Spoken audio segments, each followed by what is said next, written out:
तो दोस्तों, आइए आज शुरुआत करते हैं हम लोग आज एक नई वीडियो के साथ, जिसका टॉपिक है पार्ट्स ऑफ स्पीच। तो आज हम लोग क्या पढ़ने वाले हैं? Parts of speech. ये एक बहुत ही इंपॉर्टेंट चैप्टर है इंग्लिश ग्रामर का।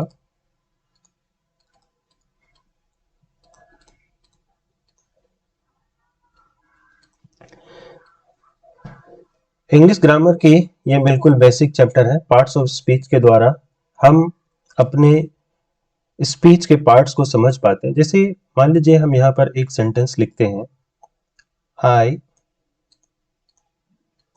want to become an engineer। तो इस सेंटेंस में हम देखते हैं कि ये अलग अलग वर्ड से बना हुआ है, जिसमें वर्ड इसमें यूज हुआ है आई want to become an engineer। So students, इसमें सारे वर्ड अपने अलग अलग आइडेंटिटी रखते हैं। जैसे यहाँ पर हम देखें आई, तो आई यहाँ पर एक प्रोनाउन के रूप में प्रयोग हुआ है। want एक वर्ब के रूप में यूज हुआ है। to एक प्रीपोजिशन के रूप में यूज होता है। become भी एक वर्ब के रूप में यूज हुआ है। अन यहाँ पर एक एडजेक्टिव के रूप में यूज हुआ है। इंजीनियर यहाँ पर एक नाउन के रूप में यूज हुआ है। तो हम ये कैसे जानेंगे, कैसे पहचानेंगे कौन सा वर्ड नाउन है, कौन सा प्रोनाउन है, कौन सा एडवर्ब है? तो स्टूडेंट्स, ये सब हम लोग समझेंगे पार्ट्स ऑफ स्पीच की मदद से। So students, let's begin. आइए हम लोग शुरू करते हैं पार्ट्स ऑफ स्पीच। सो ये parts of speech basically students कितने प्रकार के होते हैं? 8 प्रकार के होते हैं। ये आपको याद रखना है। पार्ट्स ऑफ स्पीच 8 प्रकार के होते हैं, जिसमें है noun, pronoun, adjective, verb, adverb, preposition, conjunction and interjection. इन्हीं 8 पार्ट्स ऑफ स्पीच से मिल करके दुनिया के सारे शब्द बनते हैं students. All the words that we write, that we speak, that we read are made from these 8 parts of speech। यही 8 parts of speech के द्वारा हम सारे sentences को बनाते हैं, उसे पहचानते हैं। सो आइए आगे बढ़ते हैं स्टूडेंट्स। तो पार्ट्स ऑफ स्पीच का जो सबसे पहला चैप्टर है, उसे हम कहते हैं नाउन। नाउन हिंदी व्याकरण में इसे हम संज्ञा के नाम से जानते हैं। तो आइए हम लोग शुरू करते हैं नाउन पढ़ना। सबसे पहले हम लोग जानेंगे कि नाउन एक्चुअली है क्या। So at first we have to know the definition of noun. A noun is a word that names something. इस पर आपको ध्यान देना है।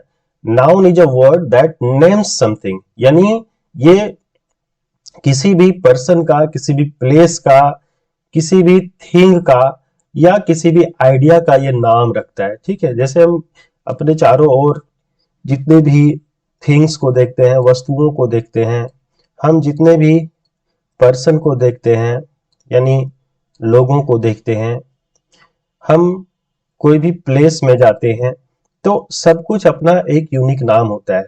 ठीक है, थिंग्स में मान लीजिए हमारे घरों में फर्नीचर होता है, जैसे टेबल है, जैसे फैन है। पर्सन में किसी का नाम राहुल होता है, किसी का नाम गीता होता है। प्लेस में कोई जगह पटना के नाम से जानते हैं, किसी जगह को हम मुंबई के नाम से जानते हैं। तो ये सब जो नाम वाले वर्ड्स हैं, टेबल, फैन, राहुल, गीता, पटना, मुंबई, ये सारे वर्ड्स यहाँ पे नाउन है स्टूडेंट्स। तो नाउन को समझना बहुत ही आसान है। जितने भी विजिबल, इनविजिबल चीजें होती है और उसका कुछ न कुछ नाम होता है, इन्हीं नाम को ही हम नाउन कहते हैं। तो अगर दूसरे सेंटेंस से अगर हम जानना चाहें, इन अ सेंटेंस, किसी भी सेंटेंस में नाउन किस प्रकार से यूज होता है, इसको भी हम डेफिनेशन के साथ समझ लेते हैं कि किसी भी सेंटेंस में नाउन एक रोल प्ले करता है सब्जेक्ट के रूप में, या डायरेक्ट ऑब्जेक्ट के रूप में, ये इनडायरेक्ट ऑब्जेक्ट के रूप में भी प्रयोग हो सकता है।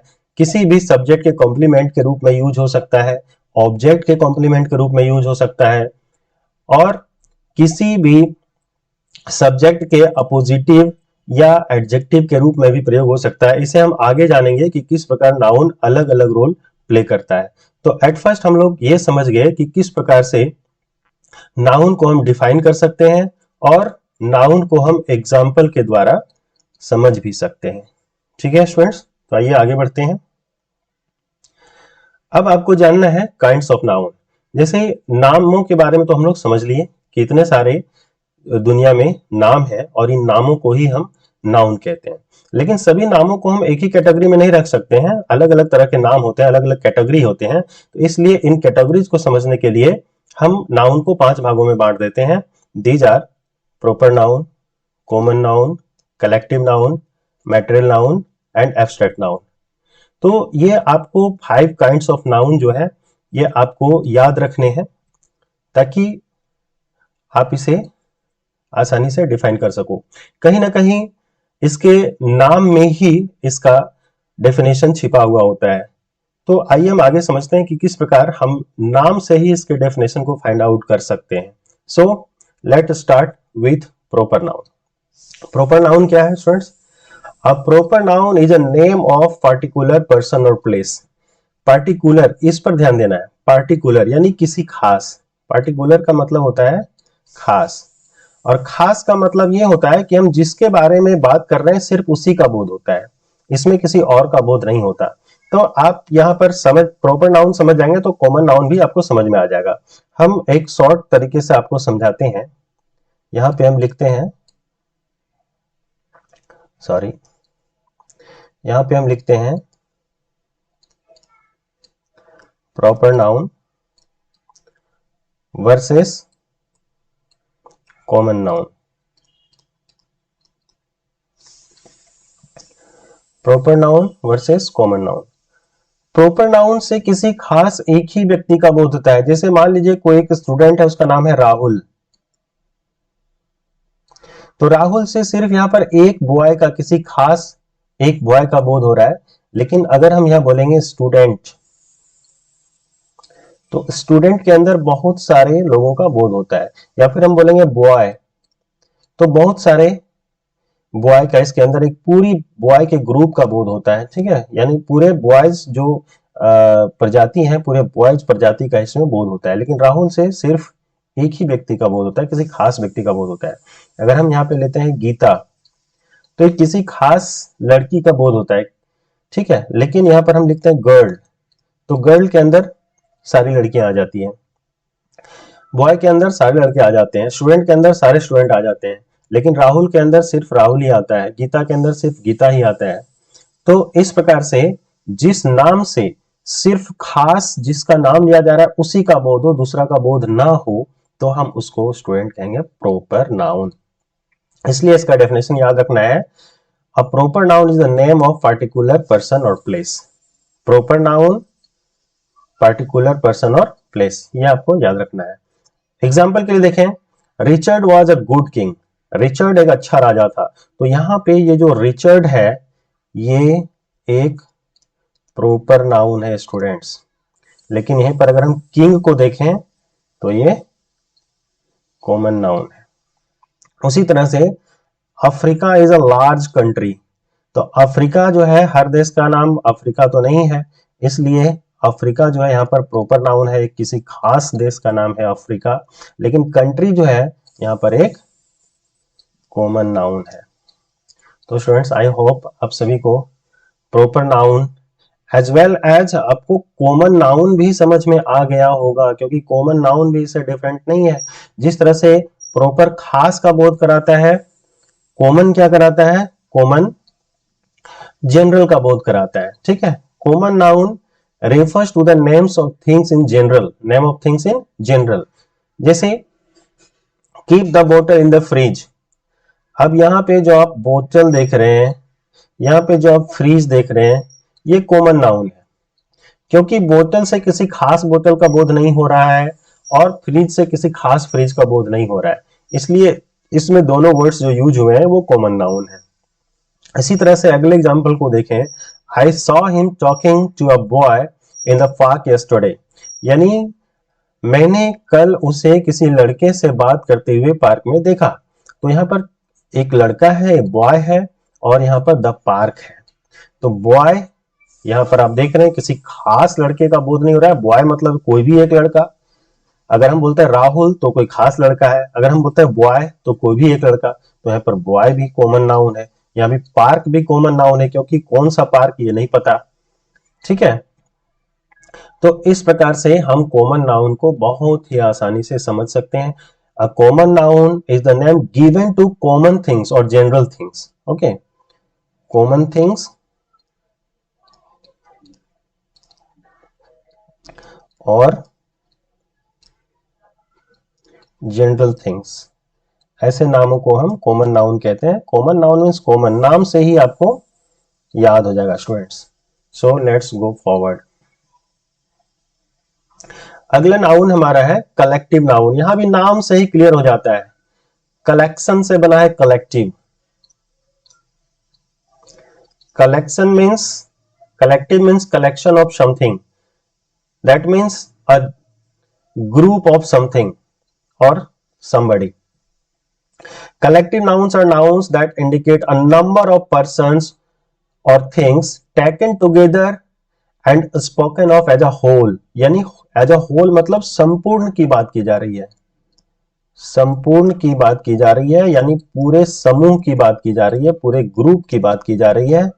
तो एक ऐसा नाउन होता है जो नाम तो एक होता है लेकिन उससे कई सारे लोगों का बोध होता है, यानी पूरे ग्रुप का बोध होता है। जैसे एग्जांपल में हम ले लें क्राउड। तो क्राउड मतलब क्या होता है? क्राउड मीन्स होता है भीड़। तो भीड़ में सिर्फ एक आदमी नहीं होता है बल्कि एक पूरा ग्रुप होता है लोगों का। इसलिए क्राउड अगर वर्ड आता है, पूछा जाता है क्राउड कौन सा नाउन है, तो ये कलेक्टिव नाउन है क्योंकि इसमें लोगों का कलेक्शन है। तो crowd of people, fleet of ships. अगर जो सीप होता है, आप लोग देखते हैं सीप का मतलब क्या होता है? सीप बोला जाता है पानी का जहाज। पानी के जहाज को सीप बोला जाता है। और अगर पानी का जहाज एक जहाज ना हो, पूरा जहाज, बहुत सारे जहाज अगर ग्रुप में जा रहे हो तो उसको कहते हैं fleet of ships. Fleet of ships. तो इसमें हम देखते हैं कि क्या है, पूरा का पूरा जहाजों का ग्रुप है, जहाजों का समूह है। तो अगर फ्लीट वर्ड अगर यूज में आता है तो फ्लीट वर्ड क्या होगा? हमेशा कलेक्टिव नाउन में होगा, क्योंकि ये कलेक्शन को शो कर रहा है। उसी तरह से आर्मी, अब जहां भी देखेंगे आप, आर्मी जो है ये पूरे समूह में रहते हैं, पूरे ग्रुप में रहते हैं। तो आर्मी से किसी एक व्यक्ति का बोध नहीं होता है, ये आर्मी ऑफ सोल्जर्स होते हैं। सोल्जर्स का एक ग्रुप होता है जिसको आर्मी कहते हैं। तो आर्मी से ग्रुप का बोध होता है, कलेक्शन का बोध होता है। तो आर्मी भी हमारा कलेक्टिव नाउन है। इसी तरह का फ्लॉक ऑफ शीप, यहां ये शीप और शीप अलग है। ये शीप का मतलब यहां पर है भेड़, जिससे ऊन निकलता है, आप लोग जानते होंगे भेड़। तो flock of sheeps, flock of sheep का मतलब होता है भेड़ों का समूह, भेड़ों का समूह। तो यहां जितने भी वर्ड्स हम लोग देख रहे हैं एग्जांपल में, सभी एक समूह और ग्रुप को बोध करा रहे हैं। और इस जितने सारे नाउन ग्रुप या समूह का बोध कराते हैं उसको हम कलेक्टिव नाउन्स, या इंग्लिश में उसे हम हिंदी में उसे हम समूहवाचक संज्ञा कहते हैं। So students, let's go forward. आगे हमारा है मैटेरियल नाउन। इसको समझना बहुत ही आसान है। A material noun is that we can't count but can measure और वेट। यानी ऐसे सारे मटेरियल्स, ऐसे सारे थिंग्स और मटेरियल्स जिसको हम काउंट नहीं कर सकते हैं, काउंट जिसको हम नहीं कर सकते हैं, लेकिन उसको हम चाहें तो उसको मेजर कर सकते हैं, उसको नाप सकते हैं, उसका वेट कर सकते हैं, यानी उसको हम वजन कर सकते हैं। ऐसे सारे चीज, जैसे हम लोग दुकान में जाते हैं शुगर लेने के लिए, चीनी लेते हैं, तो उसको हम तौल के लेते हैं, गिन के नहीं लेते, उसको गिन नहीं सकते हैं। और उसी प्रकार राइस है, वाटर है, ये सब सारी चीजें मैटेरियल नाउन हो जाता है। तो बहुत ही आसानी से आप मैटेरियल नाउन को पहचान लेंगे कि जिसको हम गिन नहीं सकते हैं लेकिन उसको हम नाप सकते हैं या तौल सकते हैं, तो ऐसे नाउन्स को हम मैटेरियल नाउन कहते हैं। बहुत आसानी से आप समझ गए इसको।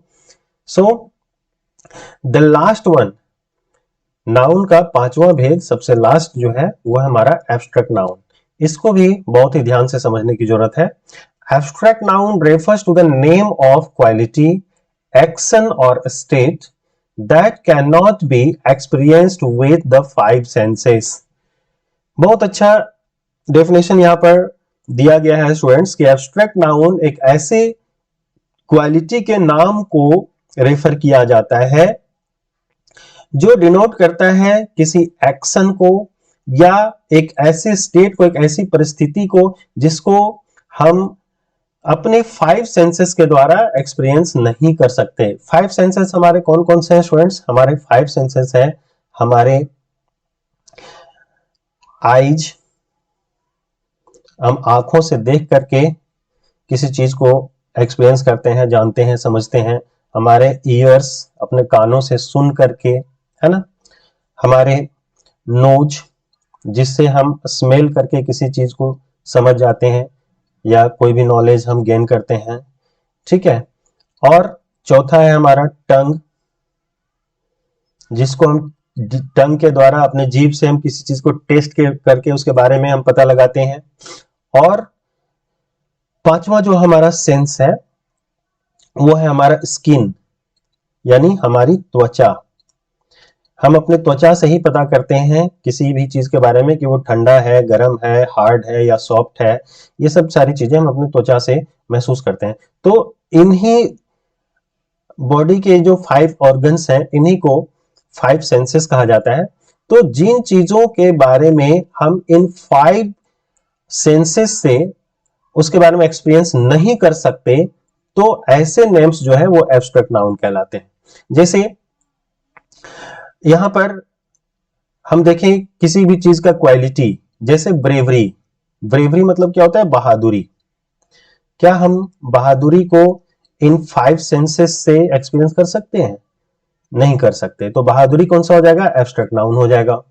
उसी तरह से सॉफ्टनेस, है ना, कोई चीज बहुत सॉफ्ट है। या फुलिशनेस, फुलिशनेस मतलब क्या होता है? मूर्खता।